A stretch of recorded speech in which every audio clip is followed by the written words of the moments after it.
We used to be the Monday night crew, and now we're the Tuesday night crew. In here to give you guys a little bit of entertainment. I'm on deck. I'm Lamont Tyson, Mr. Life Gains himself, bringing you guys a review with my homies, Muchella, who hang with the fellas, and that Hey, superstar movie star, J Mo. How y'all doing tonight? Go ahead, Moochella. hi Jay. What's up? Hey, what's up? What's up, everybody? I'm still kind of dealing with this little cold I got, but other than that, I'm good. No, you good. You good. We hear you loud and clear. And let me just tell everybody that's watching us right now, I want to be very, very thankful for this crew for sticking with me through the growth pains and through the reviews and everything that goes on in YouTube. It always helps when you have great content creators that stick by your side and help you out. And they're always a good ear to lean on. It was my birthday this past Saturday, and I want to be very, very thankful to Moochie and Miss K, who sent me a birthday serenade on Facebook. It made my day. They serenaded my wife. Happy Mother's Day. I want to give y'all a big shout out. I'm grateful. Thank you guys for coming through and doing that. You're welcome. You're welcome. Happy birthday, Great. man. Getting up I, there. pre- I appreciate that, man. The age, like Aaliyah says, nothing but a number. No matter what my numbers say, I'm going to always feel and look like I'm in my 30s. So just get used to it. Just Yeah. get used to it. I hear By that. the way, for those that enjoy The Wire, you enjoy Saints and Sinners, and most importantly, you enjoy We Own the City. Tomorrow at 9 p.m., Trey Chaney played Poot on The Wire. He plays Gordon Hawk on We Own the City, and he also plays Kendrick Murphy in Saints and Sinners. He'll be here with me tomorrow night at 9 p.m. for an interview. It's going to drop some dimes on y'all, let you guys know what is going on in his career, how he felt about filming We Own the City, and why he feels like this was an important thing to be filmed and showed to the world, considering everything we've seen in the last 5 years dealing with police. So be sure to come check us out tomorrow at 9 p.m. Having said that, we're here to talk about episode 3 of We Own the City. And before we go and do our show tonight, I'm going to tell you how we're going to do it. I've got 5 clips that we're going to recap from this episode because this show was heavy. It was really heavy. We're starting to get into the meat and taters. We understand who's who. We've kind of put together the backgrounding that they do to these different cops and to the different people they're harassing. And we understand what the DOJ and the FBI are investigating and why. J Mo, tell the people how you felt about episode 3 before we deep dive. Man, it was fire. I really enjoyed it. We got to see a lot of different aspects about how they all came to work together, how the corruption runs deep, even with each other. He was corrupt and stealing money and then not even splitting it. Just dirty. They just dirty to the bone. How they steal and then write up that it wasn't as much money as they did take, saying it was only 4,000 when they took like 40 or damn near 50, 45. Just it was just like, man, inescapable corruption, and then peer pressure and different things on these grown men that made them feel that they had to do stuff or in a way justify why they do things. And it's just messed up. And then I like how, they said they ain't hurt nobody by taking money, but they kind of showed that ain't true. You took Nope. that money and, it have repercussions for some people. So I know we get into that a little later, but yeah, definitely. Moochie, Show. how'd you feel about this episode? I I felt like it was a good episode. We're getting to know the characters more. We're getting to see who's dirty and who wasn't with the program. We even saw other people that just said, "Look, I can't even be a part of this," and change their whole detail. Right. So Because you can't snitch. yeah, so Right. because even if you snitch, you're a marked man on the street as a cop. Mm-hmm. So that's best to do. Like, look, I'm not with this. I'm not with this program or what they're doing, so I'm just going to remove myself from the situation. And I'm glad there was a lot of smart guys out there that did that. Mm-hmm. Wow, good way to go. It's hard coming behind y'all. So I guess the only thing I can say is, for me, this episode just continues to prove the case of the flaws of human beings. All right. These fuckers use justifications that were stupid as hell to justify their criminal behavior by talking about people they're calling criminals. For example, Jenkins, okay? He felt the need. No, let me save Jenkins because he's a mess. I'm gonna talk about Sergeant John. Sergeant John felt that he was justified in robbing these people of their money, robbing them of their guns, making these people look indignant in front of their families because he felt like, oh, well, I'm getting guns off the streets. I'm getting drugs off the street. So I'm fucking entitled to take money.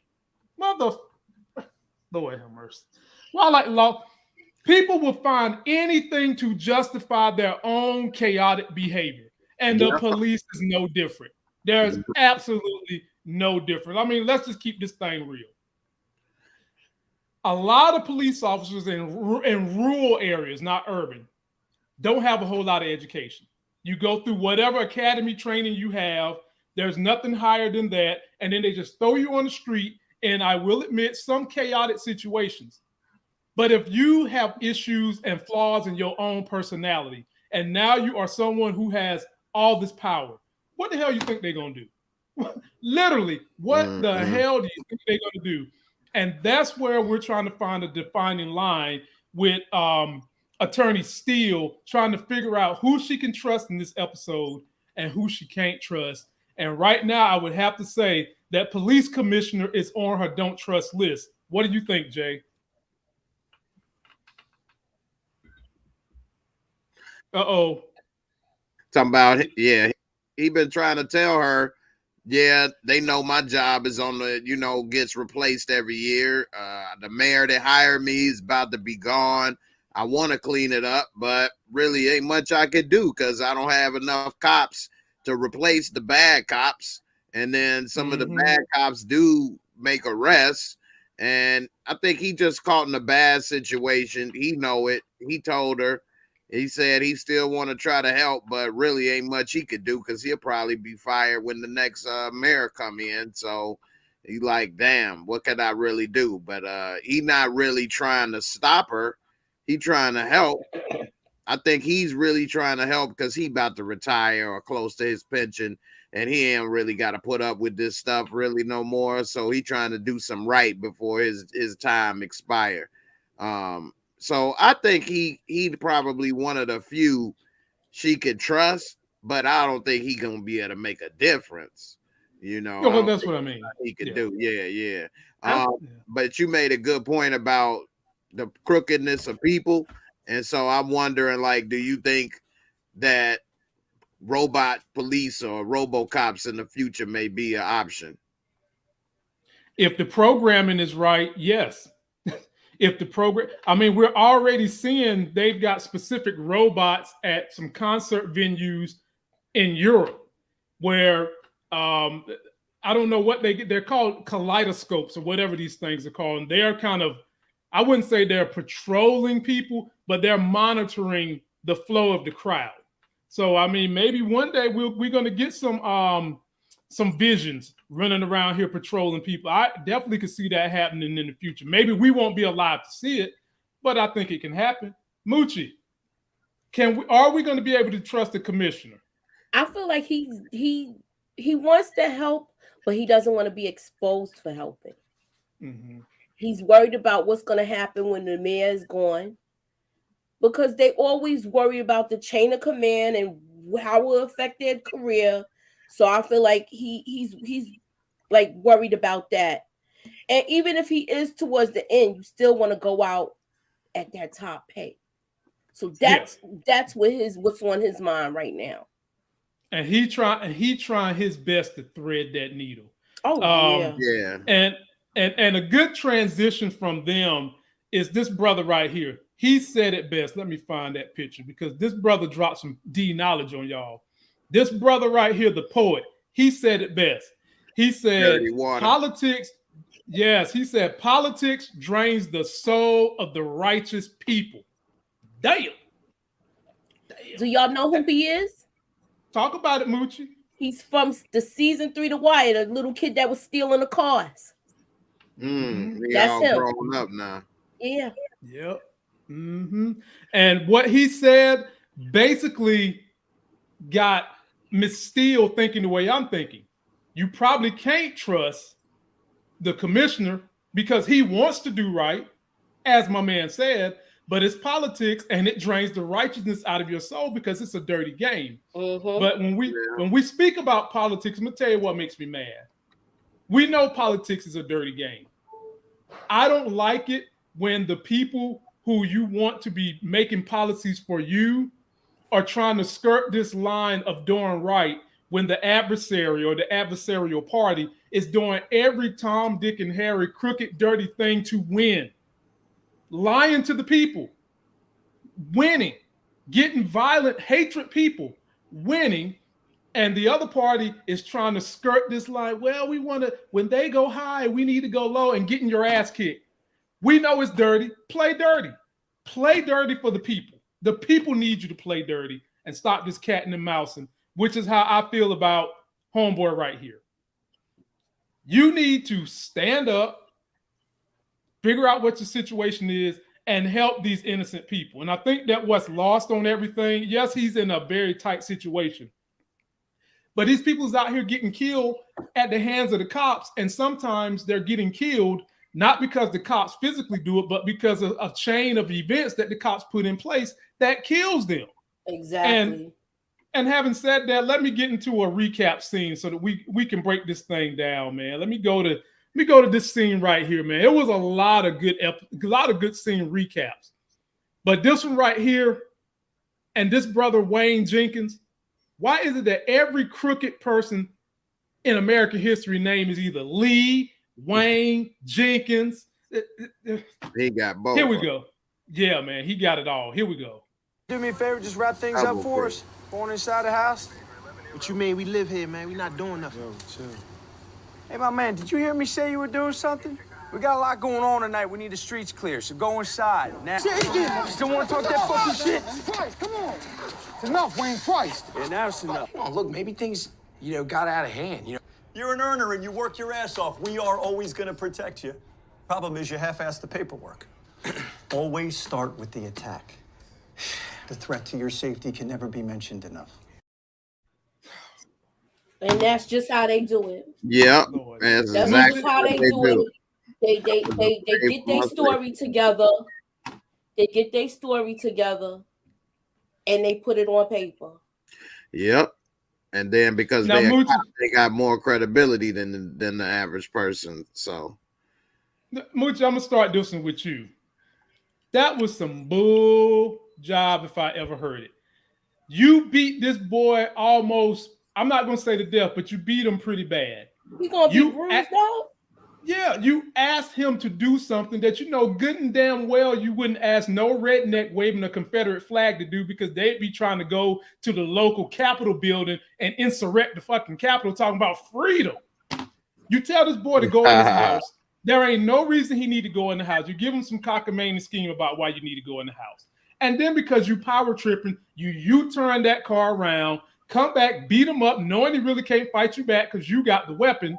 And then when you get to the office, we thinking you about to get in trouble, only to see that your boy is happy with what you did, but is teaching you how to protect your ass in the future by making sure on that paperwork, you put everywhere on that paperwork, I was trying to protect myself. I'm going to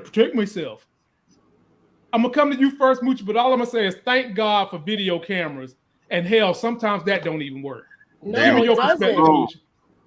Yeah. It doesn't.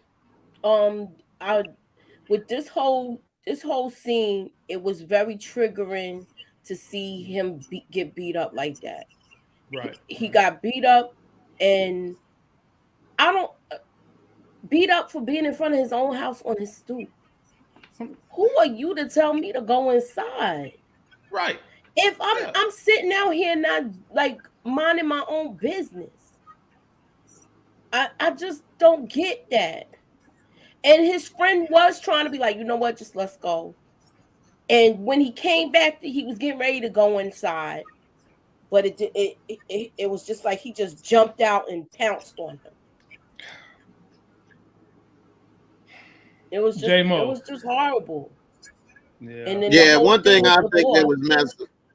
Go ahead. Yeah, one thing that I ain't like about that is, man, these are grown men. They know how the game is played, though. You know, cops is crooked. You know they dirty. Why give them that opportunity and arguing with them and stuff, man? Just step inside. I know you shouldn't have to. And who the hell is he? I get it, but he gonna be that dude that beat your ass and lock you up on some bull.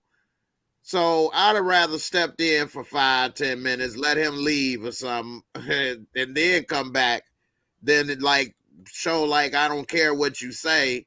You beat my ass and take me to jail. No, you shouldn't have to do that. Yeah, that's all messed up that they would have to do that on their own porch, but that's the game.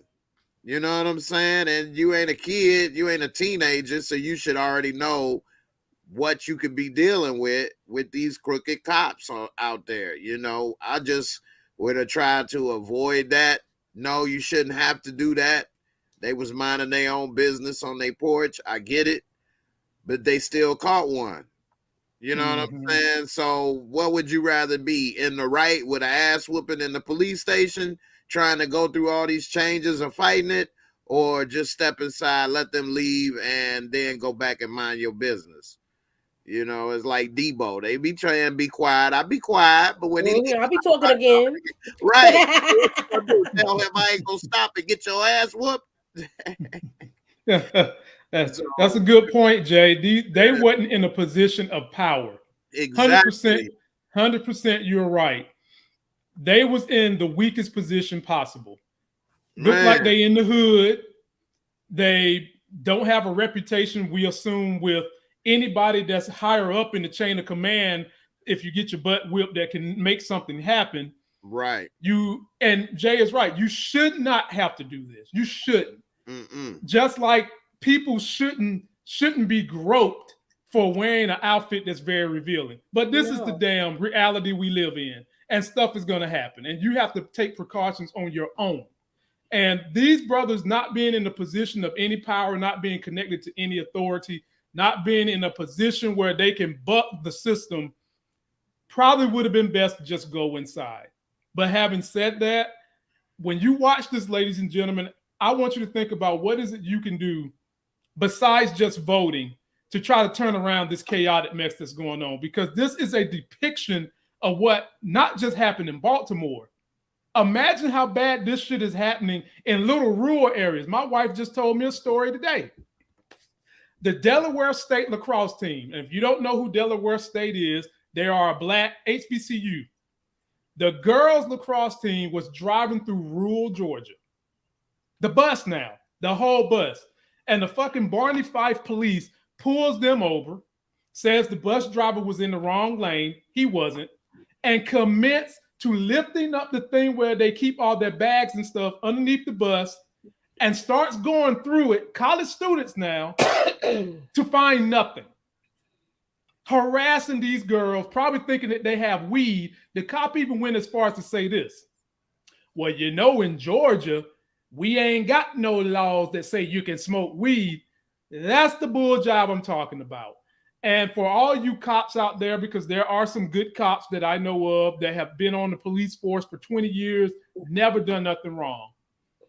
We know you guys are in an insurmountable situation where we need you at some point in time to step up and say, hey, we disavow ourselves from these idiots, from these bad guys. Because in our society, the voices that you hear the most are the bad voices. And that's in anything in life. You don't hear about the good. Nobody cares about the good. What makes TV news is when the bad shit happens. So let me move on. Went a little long-winded on that one. Shout out to everybody watching us. We at 91. Subscribe. J-Mo got a channel. Moochie got a channel. I got a channel. Stick with us. Next clip, y'all. Let's check this one out. So we go from let's see here, old Wayne to everybody has got a grandmother somewhere in their family that would behave like this. Take a look at this. I guess you think you're doing good policing up in this neighborhood. Ma'am, we want to do a good job. Now, I understand why you feel how you do about police, but a good man died around the corner from here. I mean, a working man, just like me. Me and that clean brother up on your wall. Miss Irene, up on the corner, she has a grandson. That boy is a devil. He's a devil.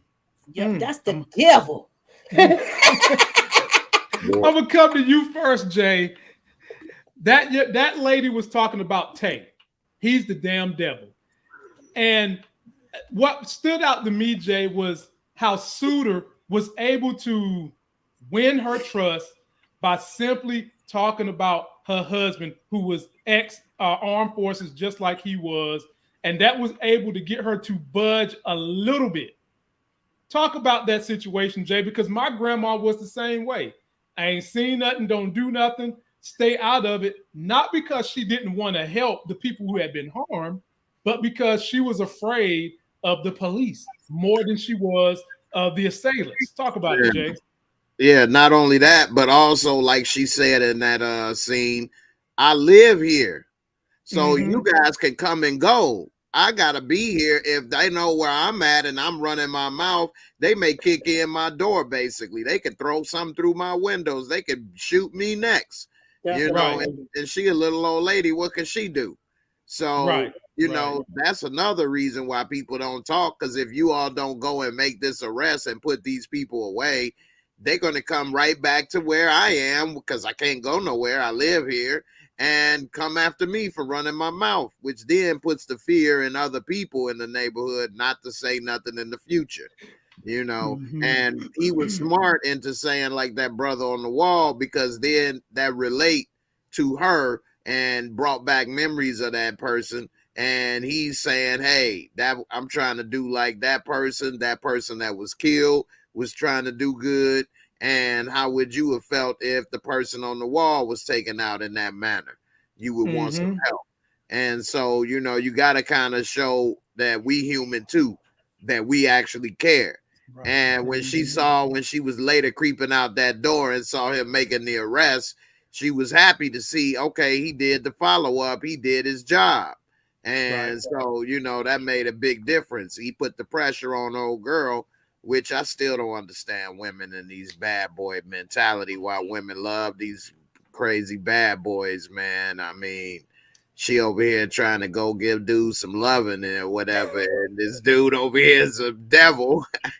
Well, to get that devil ding up in her, and she there you go. There you go. That's what she it want is, that Jay. love. Right. He went devil on that ass. But she thinks she's gonna get that thug passion. That's what she thinking. Right. Yeah, devil in them draws. But you know, man, it's just that's the thing. You know what really hurt policing in neighborhoods, and it's changed in the last maybe 60 years, is that police used to walk the beat.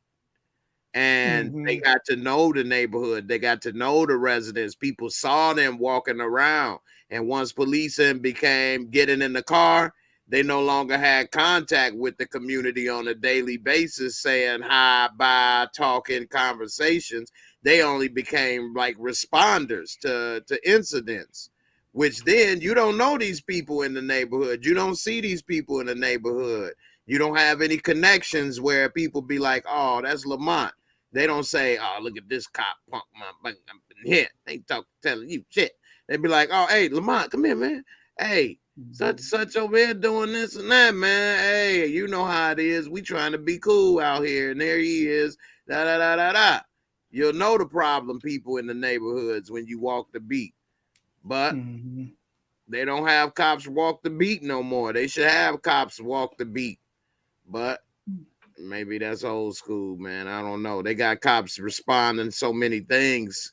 Maybe have some beat cops in certain bad areas, and then have cops that are, you know, in the cars, or, you know, have both, you know. But it is what it is. That definitely hurt policing when they stopped walking the beat. You know, Moochie, what you think? I feel like with this whole thing, I like the way he went in there and said, "Look, he's a working man. I'm a working man," and they were actual cops that were doing their job by the book, as well as just good black dudes. That's what I liked about it. Also, she's from The Wire. Remember that was Daniel's wife.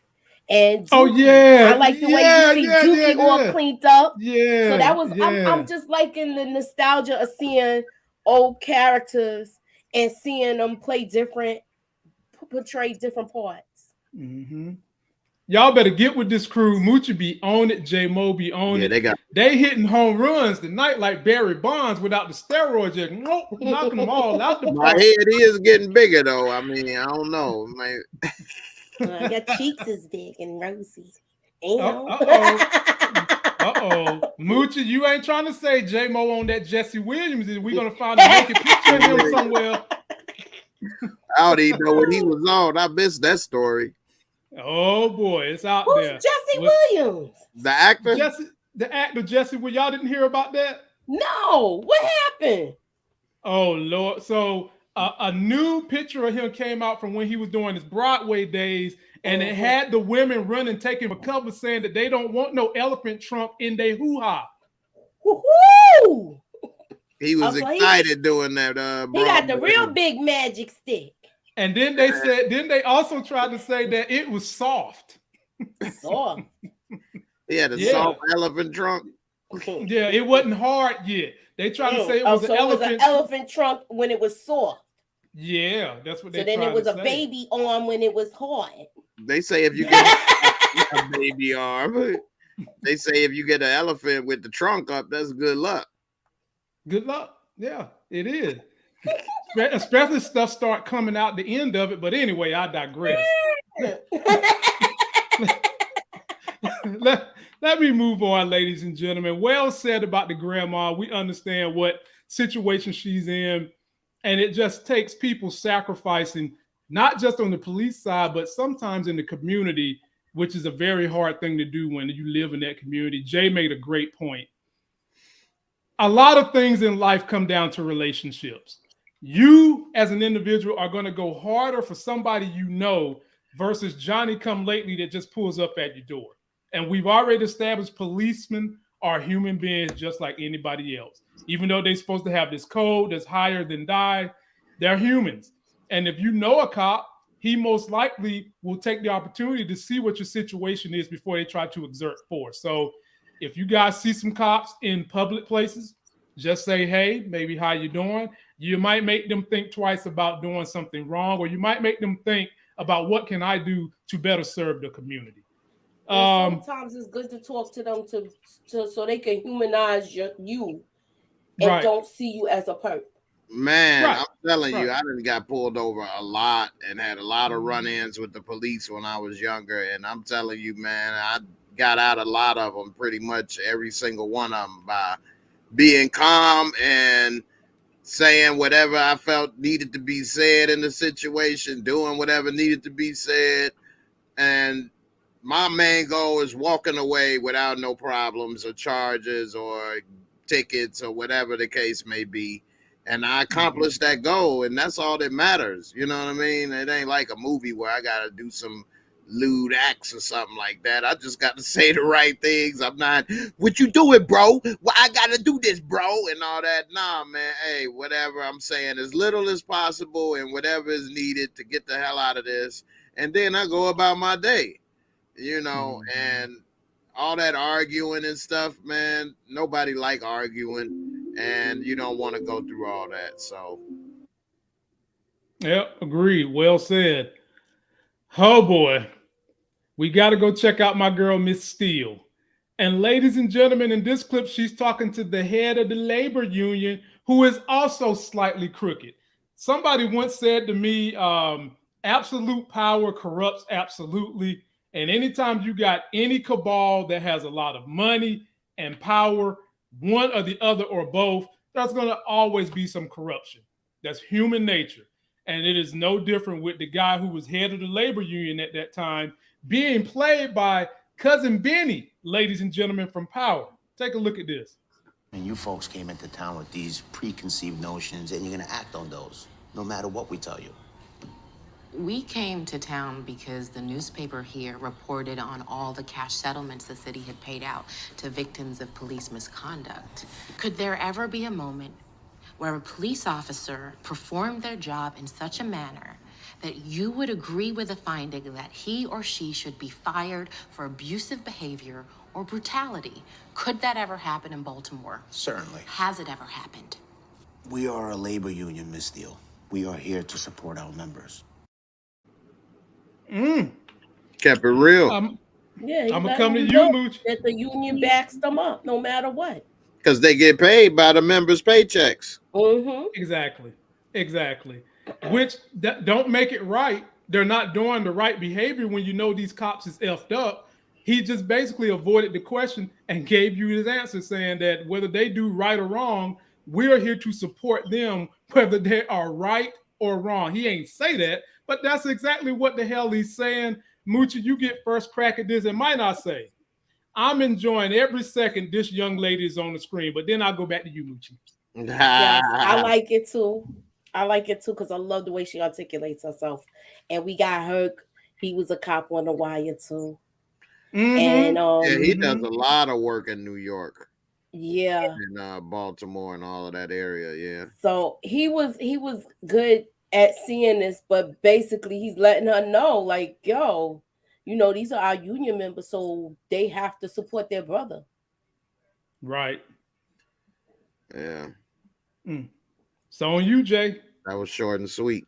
Yeah, exactly. So I'm a member of the union right now, and been a member of the Teamsters Union when I was earlier. So I kind of got a little insight on the union stuff. But before I say that part, one thing he did say, I know you can't play so many clips, but he said the clip what you said, but he also said, because she asked about the work slowdown, they said we don't endorse that, but if you think a cop is going to risk some, you know, certain police actions only to end up losing his job or possibly going to jail, then yeah, they're not going to try to enforce the law to a certain degree because they're going to pretty much be caught in the catch-22. And I get what they mean by that, but at the same time, that's him saying there's no way to police without policing people are city, you know, a violent solution to a certain degree, but at the same time you got rules and you got the law to follow because you're supposed to be the supposed good guys supposedly. So if you doing just as much wrong as the supposed bad guys, then which one are you? You know, and that's why they don't have any support from the community, whether it's for, you know, witnesses or in juries and all of that. And as far as the union stuff, when you are paying union dues and you're paying all of this stuff, you know, because people can vote to not have a union too. Or, you know, they can also vote to have a new president for the union. And so he was the president of the union, right? Yeah, so he wants to secure his position. So that's why he's going to do what he does. Exactly, because they can vote to replace his ass. And so he can't not defend his brothers, his cops, that he's getting paid, I'm sure, a six-figure salary, you know, to be the president of the union labor board. And if you don't do a good job, they will vote to replace your ass. So in every union that I've been in, we get, you know, the rolls to vote, you know, the ballots to vote, rather, I should say, for who's going to be the head of the union. Just like Fran Drescher is not a head of SAG-AFTRA. You know, Fran. Yeah, they voted Fran. Fran is the head of SAG-AFTRA now, the union now. They just voted the Danny to be there. So she's the president of the Actors Guild, which is crazy. I'm in a union myself too. So with this, when you get in trouble, how can I say it? You're gonna want somebody to back you that's gonna stand for you.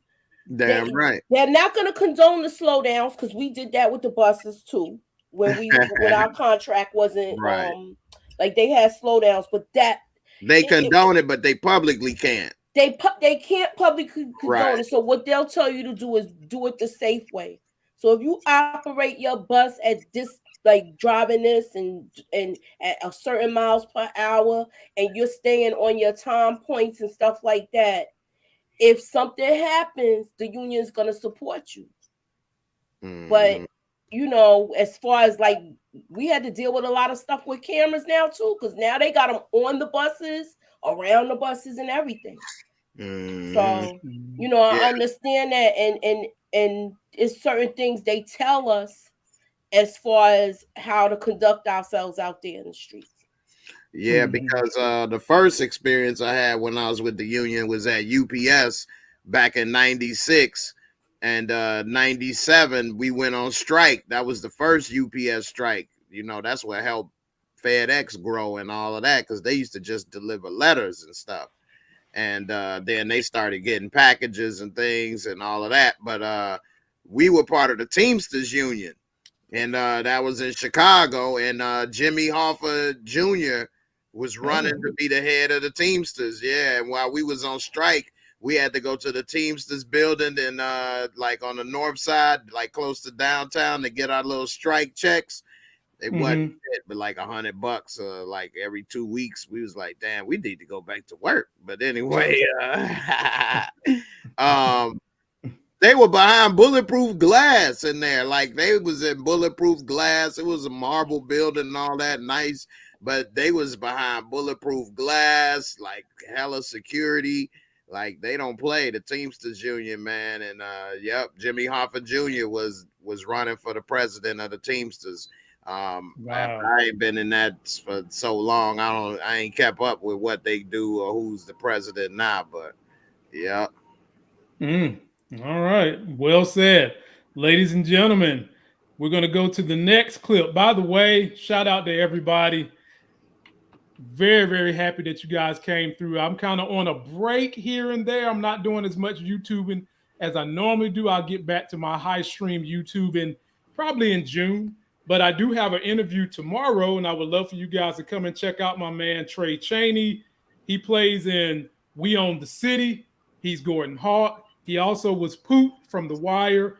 And he's in Saints and Sinners, my people, as Kendrick Murphy. He'll be here tomorrow to drop some lines on what it was like filming something that's based on real life with We Own the City, and what it was like filming with an iconic group of people from The Wire. Let's get on to the next scene recap, my people. And we got another one of these scenes with crooked ass Wayne Lee Jenkins. Lord have mercy, this boy here. He's horrible, y'all. I can't tell if he. I'm starting to like him a little bit, though. I ain't even gonna lie. But I don't. He like an anti-hero type thing. Yeah, you know what I mean? Yeah. You know, like a ghost in a way. Yeah. I mean, well, you know, a lot of, I hate to say this, but it's just the truth. A lot of villains / anti-heroes have so many likable qualities about them that they are able to subdue the minds of people to following and falling for whatever bullshit they pushing. A la Donald Trump, a la Hitler, a la Putin, and our list goes on and on. And Jim Jones, you name it, they drink the fucking Kool-Aid, they dead. So very charismatic. Jay, that's it. You cannot be a good anti-villain or villain unless you are charming and charismatic. And here we go with Wayne Jenkins again. Gorilla looking ass motherfucker. Fuck you, Wayne. Say that shit again, You bitch. fucking faggot. Ooh, it's like that, huh? Hey, quiet, boy. Ain't nothing tough about you, bitch. Fuck you. I tell you what, big dog, you going to jail a long fucking time, man. Get him the fuck out of here. Some good ass fucking police work, dog. Yeah. You got about 45, 50 G's up in there. Shit, Wayne. Huh? There's patrol outside. We Okay. can't walk out here. Okay, right. Okay, so we got the brick. We got 6 guns. We got the motherfucking power bow. Say about 4 G's in drug money. know something? I'm gonna call it like that, dog. That's what we doing. Wayne. Hey, and I talked to my sister-in-law. She was she was the first black female detective in Chicago.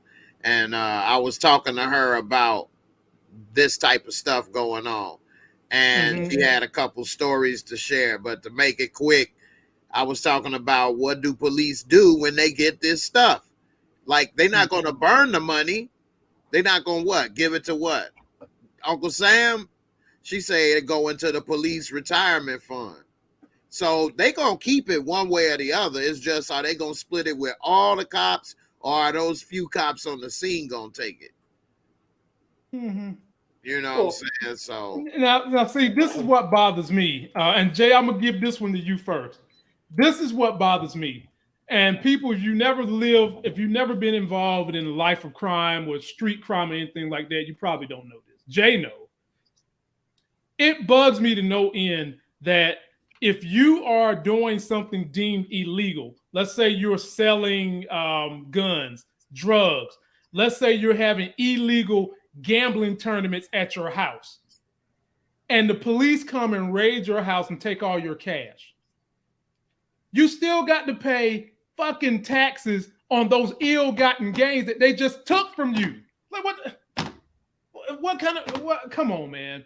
If that doesn't tell you just how crummy the world is and it's about money, I don't know what else will. You have to pay taxes on something the government is deeming ill-gotten gains. They take it from you, and as Jay said, they put that free money into their pension plans, and does it get equivalated to inflation?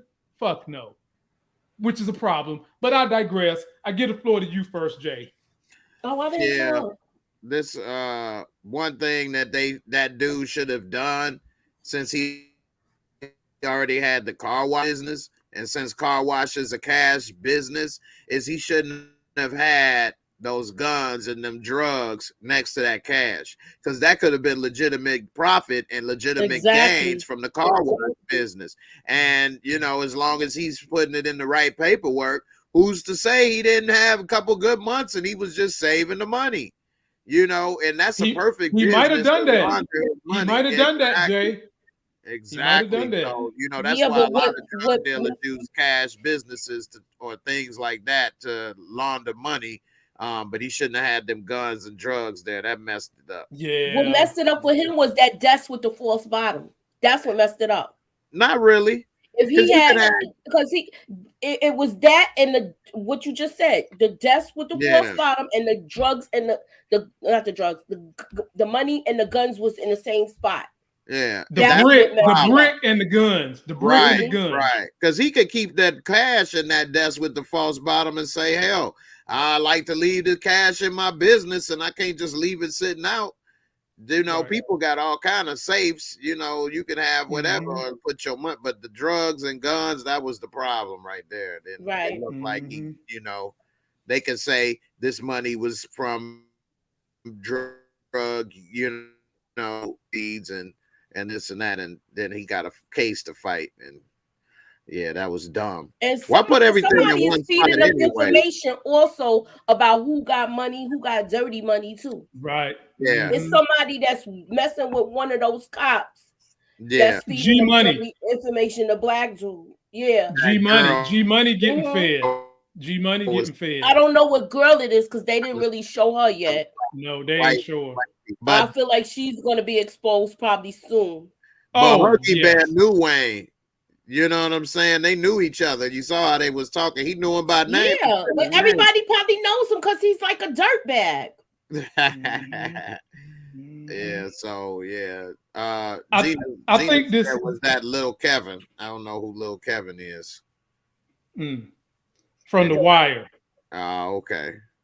He now grew up if it was. Now, the thing about this guy, Suter, he showed you that he had integrity. And from everything I have read and heard about the real life Suter, he was a standout cop, man. He solved a whole lot of murder cases in the Baltimore area before he died. And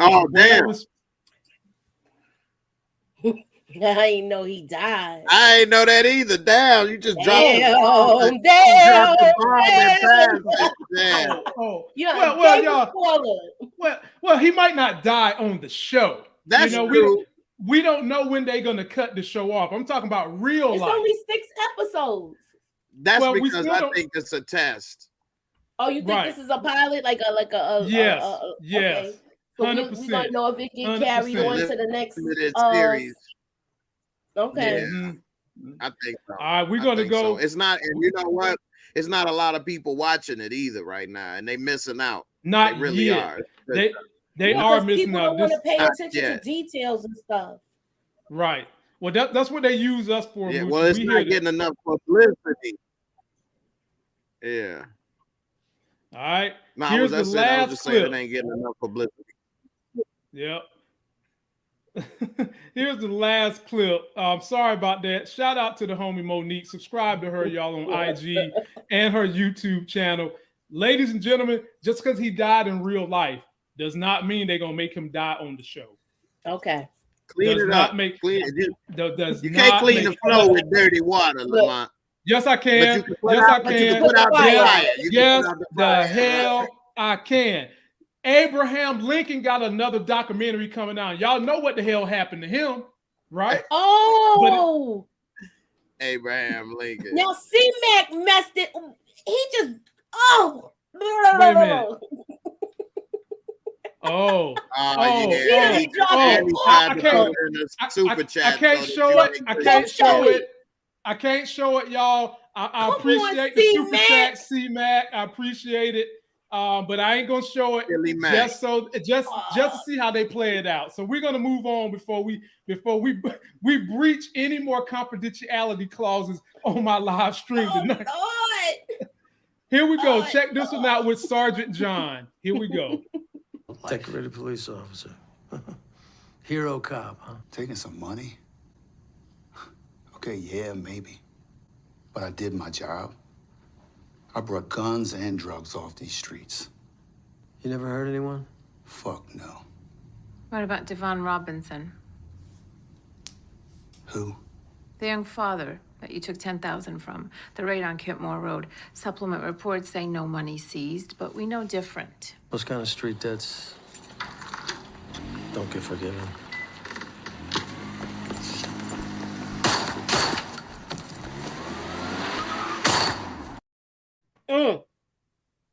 Moochie, you on that. This is exactly what I'm talking about. This punk right here justified his behavior in being a crook ×2. He stole the money. He lied to everybody except for Herschel because Herschel saw him take the money, but he told everybody else he didn't take no money.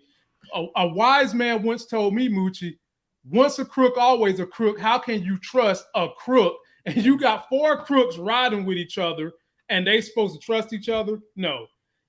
And then on top of that, Moochie, he justifies his behavior by saying he's taking guns off the streets. He's taking drugs off the streets. And if I took a little money, so what? Floor is yours, Moochie. Let me start off with saying this.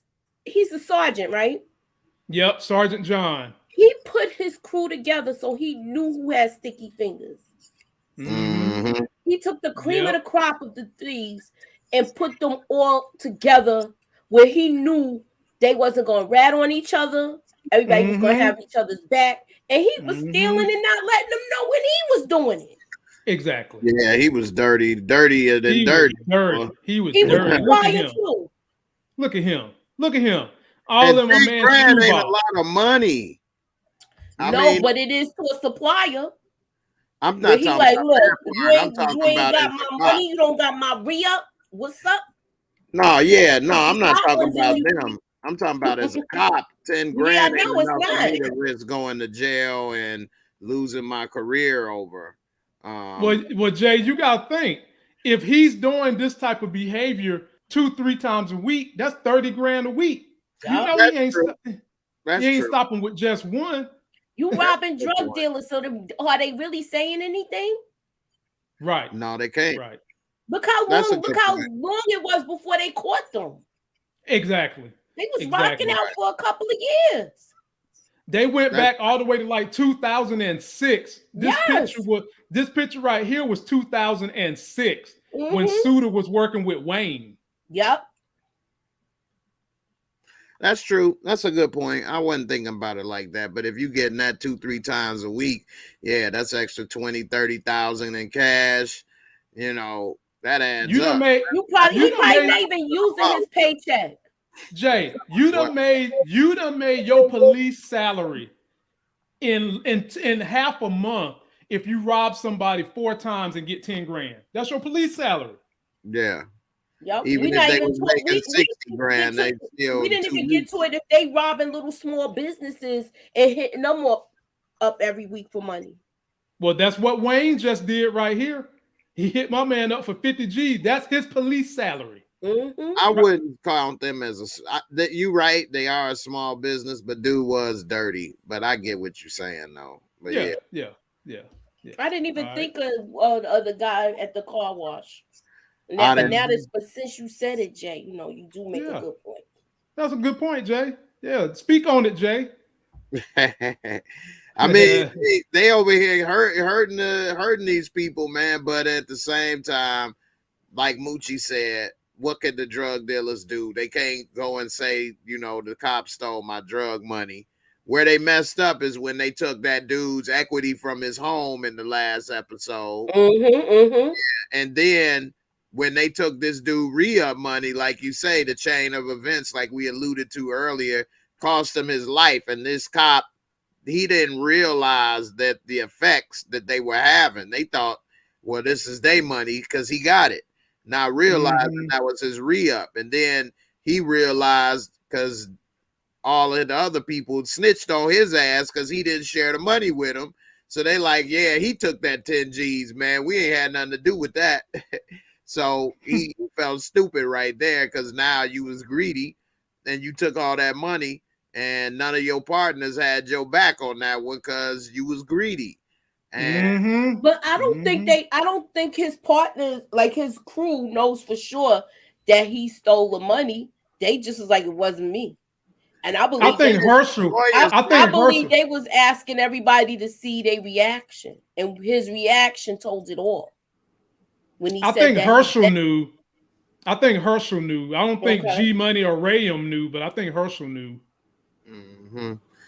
See, he probably took that 10 grand, which he probably didn't need to. Like you say, if you hitting these people up multiple times a week, you all making an extra at minimum 5 grand, 10 grand, a week. If you splitting it up 3-4 ways, you know what I mean? So it was about 4 of them. So they would have each got like what, 2,500, but that's pocket money. And I don't know if you're going to play the clip, but we saw they was going to the strip club.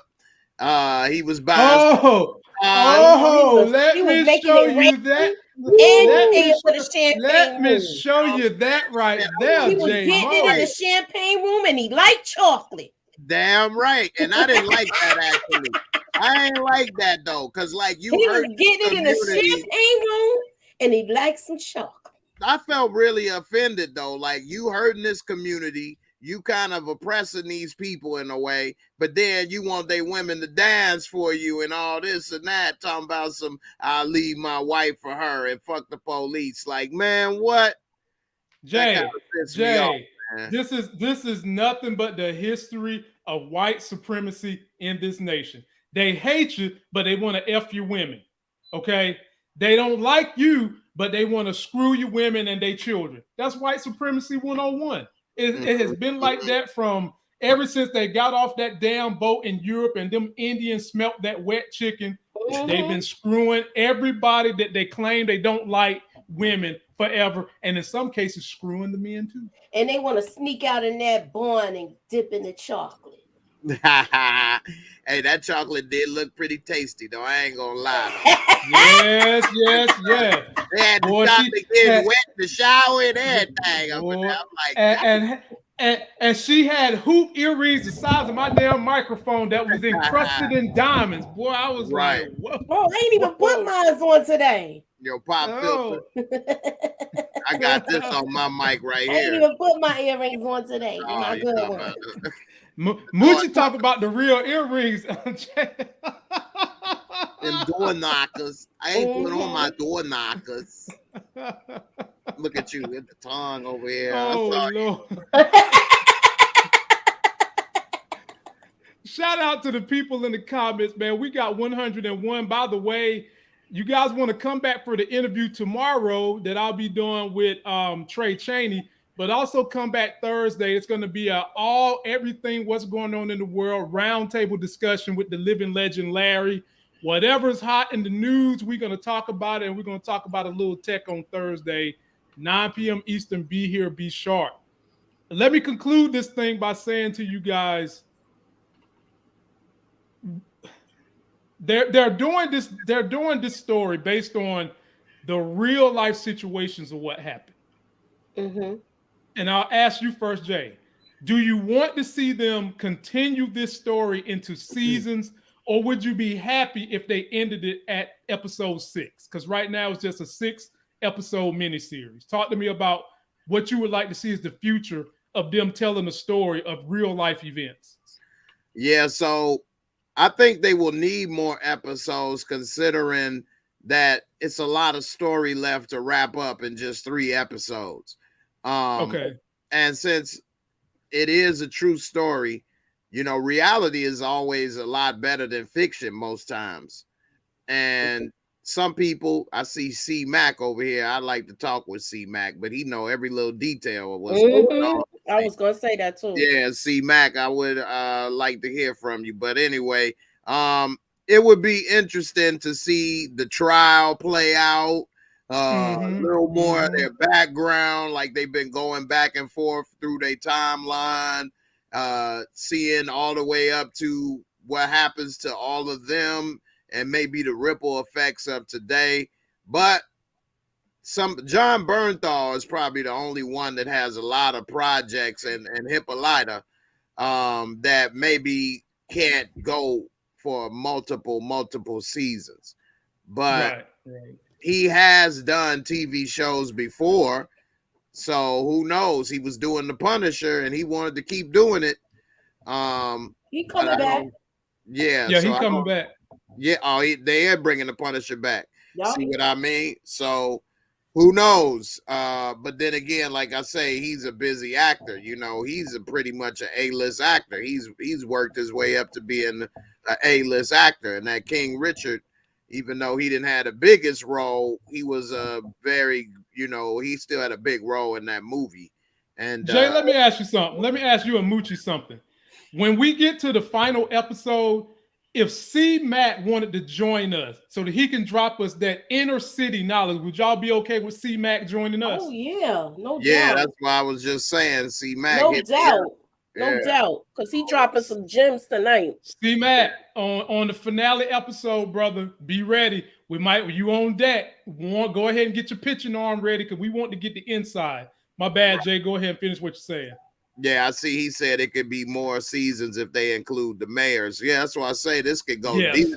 Yes. You know, and then I'm sure they still got the ripple effects going on, because Freddie Gray wasn't that long ago. How long did that happen? Like 5 years ago? It was like 2016. Wasn't 2016? That was the one that they beat up and had him locked in the paddy wagon, right? And end up paralyzed. Like, how you end up paralyzed? You know, so I know firsthand it take a lot. So, you know, they can't say that shit happened while you was handcuffed. That ain't how the human body work. Right. Yeah, and he was paralyzed from like around the neck area. So, you know, that's a lot right there. That takes a lot of force and trauma to the body to do that, because your body is very flexible. So you got to be hit and bent in ways, or hit or hurt in ways that your body don't normally get hit or hurt or bent. You know what I'm saying? That's painful. Very painful. It is. Yeah, so, man. you know, definitely. C-Max said 7 years ago. So, yeah. Okay. Wrap it up for us, Moochie, but let me intervene with this. Now, ladies and gentlemen, I'll get more into this with Larry, because I don't want to burn up all of my guest time tonight. But one thing that the commissioner said that I didn't even say anything about was when he was talking about all the different forces that are pulling him in different directions to get things done. He mentioned the labor union.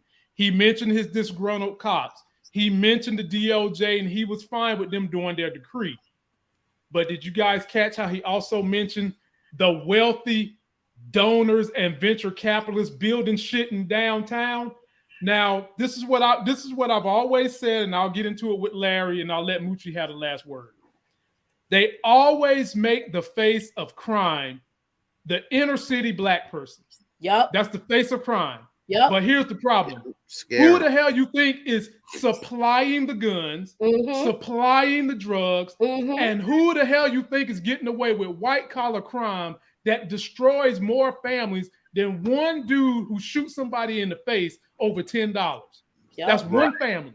The white collar crimes go and take billions of dollars from multiple families, and we don't get enough of vilifying them MFing white folks that do that white collar crime. But I'll save that for when I get up here with my man Larry.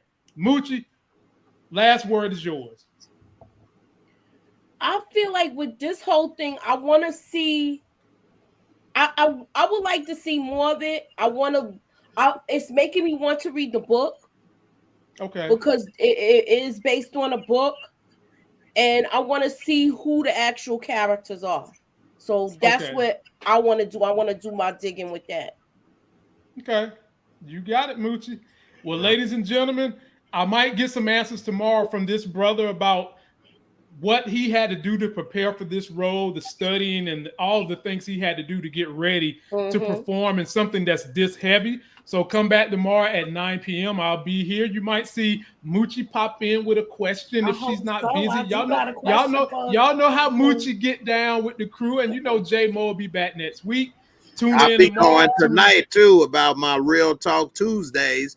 When we talk about relationships and everything. Moochie, I don't know if you coming or not tonight. We're gonna touch on a little bit of the Kevin Samuels and all of that. So and Vivica Fox running her mouth. I didn't even see what she said. I'm hearing all of the stuff. I'm hearing about it, but I want to go back and listen to what she said before. Basically, I'm a paraphrase what she said. Basically, it was something along the lines of karma bites you in the butt, and he was bad for black women, something like that. That's paraphrasing. Okay, she said like that. So, well, yeah, my main topic is gonna be: was he toxic or was he right on the money? I guess that's just gonna come down to somebody's opinion. And ladies and gentlemen, a few of y'all have written in and asked me and Larry about relationship advice, since both of us have been married for more than 12 years each. And that's something we might think about one day, giving y'all relationship advice. You know, I got a little Steve Harvey in me mixed with a little bit of Cleopatra Jones. I got a little bit of all that up in here that I could disperse on y'all. And it'd be funny too. Somebody actually wrote me damn near basically a strawberry letter, left me their name and everything, and I never read it because I would never do nobody like that, the kind of stuff that was in that letter. So go follow J Mo tonight. He's going to keep you guys going with Kevin Samuels on his channel. His link is in the description. Moochie's link is in the description. Don't forget to like the video, comment, subscribe. Till tomorrow when I see you guys for this interview, we out.